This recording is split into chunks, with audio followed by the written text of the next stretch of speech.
রাতের আধারে ভূমিদস্যুদের চাষাবাদ, হুমকি, দীর্ঘ ৩৫ বছরের অপেক্ষা আর আইনি লড়াইয়ের অবসান। অবশেষে আদালতের রায়ে নিজের কেনা জমির দখল ফিরে পেলেন বীর মুক্তিযোদ্ধা ও বরগুনা জেলা মুক্তিযোদ্ধা সংসদের যুগ্ম আহ্বায়ক এবিএম আব্দুল বারেক। গতকাল বরগুনায় স্থানীয় গণ্যমান্য ব্যক্তিদের উপস্থিতিতে আদালতের নির্ধারিত সার্ভেয়ার মেপে তার ২ একর ৪৮% জমি বুঝিয়ে দেওয়া হয়। তিনি জানান, ৪০ বছর আগে ক্রয়সূত্রে এই জমির মালিক হন তিনি।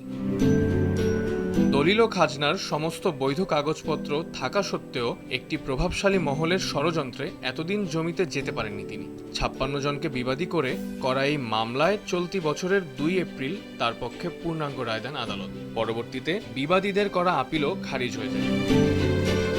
আদালতের রায়ের পরও প্রতিপক্ষ রাতের আধারে জমিতে চাষাবাদ করে বাধা দেওয়ার চেষ্টা করলেও শেষ পর্যন্ত প্রশাসনের সহায়তায় নিজের জমি বুঝে পেয়ে সন্তোষ প্রকাশ করেছেন এই বীর মুক্তিযোদ্ধা।